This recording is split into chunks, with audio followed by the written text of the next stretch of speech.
السلام علیکم۔ آج ہم استنبول کی ایک بہت ہی خاص جگہ کی بات کر رہے ہیں جو صدیوں سے قائم ہے، مشہور گرینڈ بازار یا قپلِ چارشی۔ جی بالکل۔ یہ دنیا کی شاید سب سے پرانی اور سب سے بڑی چھتی ہوئی مارکیٹوں میں سے ایک ہے۔ جی ہاں بالکل۔ تو آج ہم ذرا دیکھیں گے جو معلومات ہمارے پاس ہیں ان کی بنیاد پر کہ اس کی تاریخ کیا ہے، وہاں کا ماحول کیسا ہے اور کیا خاص چیزیں ہیں جو اسے آج بھی اتنا اہم بنائے ہوئے ہیں۔ یقیناً۔ اور یہ صرف ایک بازار نہیں ہے، یہ تو جیسے استنبول کی پہچان، اس کی روح کا حصہ ہے۔ صحیح۔ اس کی بنیاد جہاں تک ہمیں معلوم ہے 1455 یا 56 میں رکھی گئی تھی، قسطنطنیہ کی فتح کے فوراً بعد۔ اچھا، سلطان محمد فاتح کے حکم پر؟ جی، سلطان محمد فاتح نے۔ اصل مقصد یہ تھا کہ شہر کی جو معیشت ہے اسے دوبارہ سے کھڑا کیا جائے اور تجارت کے لیے خاص طور پر ٹیکسٹائل اور زیورات کے لیے ایک محفوظ جگہ ہو۔ تو شروعات ایک بیداستان سے ہوئی، یہ کیا ہوتا ہے؟ جی، بیدستان مطلب ایک محفوظ قلعہ جیسا ہال۔ پہلا جواہر بیدستان کہلایا، یعنی قیمتی چیزوں کے لیے۔ اچھا۔ ہاں، اور پھر جلد ہی ایک اور بیدستان بنا، سندل بیدستان۔ وہ شاید ٹیکسٹائل وغیرہ کے لیے تھا۔ تو الگ الگ ہو گیا۔ جی، مطلب وہ ٹیکسٹائل والا وہاں چلا گیا اور پہلا جواہر بیدستان وہ قیمتی سامان کے لیے محفوظ ہو گیا۔ اچھا۔ اور پھر انہی دو کے آس پاس وقت کے ساتھ ساتھ گلیاں بنتی گئیں، دکانیں کھلتی گئیں اور یہ پھیلتا چلا گیا۔ واو۔ عثمانی دور میں تو یہ بہت ہی اہم جگہ تھی تجارت کے لیے، بین الاقوامی تجارت کا مرکز تھا۔ مشرق اور مغرب یہیں ملتے تھے گویا؟ بالکل، ہر طرح کا سامان آتا تھا یہاں۔ آج تو سنا ہے 60 سے زیادہ گلیاں ہیں اور کوئی 4000 دکانیں۔ جی ہاں، 4000 سے بھی زیادہ، ایک پورا شہر ہے اپنے آپ میں۔ تصور کرنا مشکل ہے، لیکن یہ سفر مطلب آسان تو نہیں رہا ہوگا، ظاہر ہے ذرائع بتاتے ہیں کہ کافی مشکلات بھی آئیں۔ اوہ بالکل، کئی بار بڑی آگ لگی ہے اس کی تاریخ میں، 1701 میں، پھر 1954 میں بھی۔ اچھا۔ اور زلزلے بھی بہت آئے، خاص طور پر 1894 کا زلزلہ، اس نے کافی نقصان پہنچایا تھا۔ لیکن ہر بار اسے ٹھیک کیا گیا؟ جی، ہر بار مرمت ہوئی، دوبارہ تعمیر ہوئی، یہ اس کی اہمیت بھی دکھاتا ہے اور لچک بھی۔ حالانکہ کہتے ہیں کہ 1894 کے زلزلے کے بعد جب دوبارہ بنا تو تھوڑا چھوٹا ہو گیا تھا پہلے سے۔ یہ صرف عمارت نہیں تھی، اس کا اپنا ایک سماجی نظام بھی تھا، ہے نا؟ وہ گلڈ سسٹم کا ذکر آتا ہے۔ جی جی، گلڈ سسٹم، یہ اصل میں کاریگروں اور تاجروں کی اپنی تنظیمیں تھی۔ ہر کام کی، ہر پیشے کی اپنی الگ گلڈ تھی۔ اچھا، جیسے یونین ہوتی ہے؟ کچھ ویسا ہی سمجھ لیں۔ ان کے اپنے اصول تھے، اپنے نگران تھے۔ کیتودا ہوتا تھا جو گلڈ کا سربراہ تھا، اور ایک ییٹ باشی جو سیکیورٹی اور ڈسپلن دیکھتا تھا۔ تو اس سے معیار بھی برقرار رہتا ہوگا؟ بالکل، معیار بھی، اور اگر کوئی جھگڑا وغیرہ ہو تو وہ بھی حل کرتے تھے۔ اور چوری چکاری کے خلاف تو بہت سخت انتظامات تھے۔ رات کو بازار بالکل بند ہو جاتا تھا۔ اور سنا ہے یہ صرف خرید و فروخت کی جگہ نہیں تھی، لوگ ملنے جلنے بھی آتے تھے۔ جی ہاں بالکل، پرانے وقتوں میں یہ استنبول کے لوگوں کے لیے ایک اہم سوشل ہب تھا۔ لوگ ملتے تھے، خبریں ایک دوسرے کو دیتے تھے، وقت گزارتے تھے۔ اچھا۔ خاص طور پر خواتین کے لیے یہ شہر کے ان چند پبلک مقامات میں سے تھا جہاں وہ نسبتاً آسانی سے آ جا سکتی تھی، مل جل کر سکتی تھی۔ آج بھی اگر کوئی گرینڈ بازار جائے تو ایک بالکل الگ ہی دنیا لگتی ہے۔ وہ ماحول کیسا ہے، کچھ بتائیں گے؟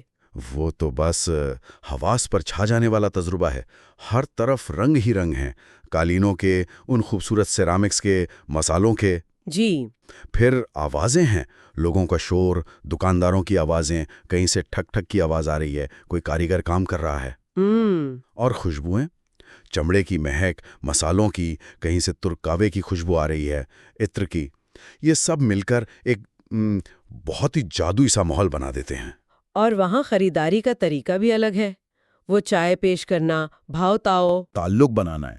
دکاندار اکثر آپ سے گپ شپ شروع کریں گے، چائے پلائیں گے۔ اچھا۔ اور بھاؤتاؤ یعنی بارگیننگ، وہ تو لازمی ہے۔ وہ ایک طرح کا کھیل ہے، ایک رسم ہے جسے دونوں طرف کے لوگ انجوائے کرتے ہیں۔ اچھا، تو اتنی بڑی جگہ ہے، کیا خاص چیزیں ہیں جو وہاں سے لینی چاہیے، جیسے گھر کے لیے کچھ؟ گھر کے لیے تو سب سے مشہور وہاں کے ہاتھ سے بنے ہوئے ترک قالین ہے، اور کلیم بھی۔ کلیم وہ فلیٹ بنائی والی دری ہوتی ہے۔ جی جی۔ ان میں بہت خوبصورت علاقائی ڈیزائن اور رنگ ہوتے ہیں۔ پھر ہاتھ سے پینٹ کی ہوئی سیرامکس ہیں، ٹائلیں، پلیٹیں، پیالے۔ ان پر وہ نیلے ڈیزائن ہوتے ہیں نا اکثر؟ جی، وہ ازنک ٹائلوں والے روایتی ڈیزائن جو نیلی مسجد وغیرہ میں نظر آتے ہیں۔ تانبے کے برتن، لیمپس، یہ بھی بہت ملتے ہیں۔ اور اگر کسی کو ذاتی استعمال کے لیے یا تحفے کے لیے کچھ لینا ہو؟ زیورات بہت ہیں، سونا، چاندی، قیمتی پتھر۔ ایک گلی ہے کلپاک چلار جدہ سی، وہ خاص طور پر سونے کے لیے مشہور ہے۔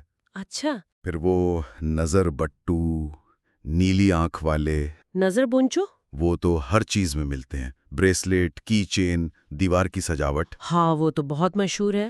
جی، اور چمڑے کا سامان بھی اچھا ملتا ہے، جیکٹس، بیگز وغیرہ۔ اور کھانے پینے والوں کے لیے لوکم؟ اوہو، ترک لوکم یعنی ٹرکش ڈیلائٹ، اس کی تو بس ان گنت قسمیں اور ذائقے ہیں، اور مسالے، جڑی بوٹیاں بھی مل جاتی ہیں۔ اگرچہ اس کے لیے اسپائس بازار زیادہ مشہور ہے، لیکن یہاں بھی ہیں۔ یہ سب سن کر تو واقعی وہاں جانے کا دل کر رہا ہے۔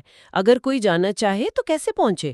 کیا اوقات ہے؟ یہ پرانے استنبول میں ہے، فتح ضلع میں، بیازیت اور نور عثمانیہ مساجد کے بیچ میں۔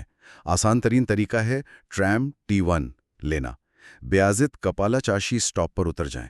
ٹھیک ہے۔ یہ پیر سے ہفتہ کھلا رہتا ہے، صبح 9 سے شام 7 بجے تک۔ اتوار کو بند ہوتا ہے اور پبلک چھٹیوں پر بھی۔ داخلے کی کوئی فیس نہیں ہے۔ اور روزانہ 2.5 سے 4 لاکھ لوگ آتے ہیں۔ اتنی بھیڑ اور اتنی بڑی جگہ گھومنا مشکل نہیں ہوتا؟ ہو سکتا ہے، خاص طور پر اگر آپ پہلی بار جا رہے ہوں۔ وہ گلیاں بھول بھلیوں جاسی ہیں، کھو جانا بہت آسان ہے۔ اچھا۔ اسی لیے کافی لوگ گائیڈڈ ٹور لے لیتے ہیں، اس سے اہم جگہیں بھی دیکھ لیتے ہیں اور تاریخ بھی سمجھ آ جاتی ہے۔ تو خلاصہ یہ ہوا کہ گرینڈ بازار صرف ایک مارکیٹ نہیں ہے، یہ تو ایک جیتی جاگتی تاریخ ہے، ثقافتوں کا ملاپ ہے، اور ایک ایسا تجربہ ہے جو آپ کے حواس کو جگا دیتا ہے۔ صدیوں سے یہ تجارت کا، ہنر کا اور لوگوں کے ملنے جلنے کا مرکز رہا ہے۔ بالکل، اور جو بات مجھے سب سے زیادہ متاثر کرتی ہے وہ اس کی پائیداری ہے۔ آج کل جدید شاپنگ مالز کا دور ہے، آن لائن شاپنگ ہے، لیکن گرینڈ بازار نے نہ صرف اپنی جگہ بنائی رکھی ہے بلکہ آج بھی لاکھوں لوگوں کو اپنی طرف کھینچتا ہے۔ یہ اس کی گہری ثقافتی جڑوں کی نشانی ہے۔ جی۔ اس کی روح میں کوئی خاص بات ہے۔ اور آخر میں سننے والوں کے لیے ایک سوال چھوڑ جاتے ہیں۔ آخر کیا چیز ہے جو اس 500 سال سے زیادہ پرانی جگہ کو، جو اتنی بار تباہی سے گزری، آج بھی اتنا پرکشش بناتی ہے؟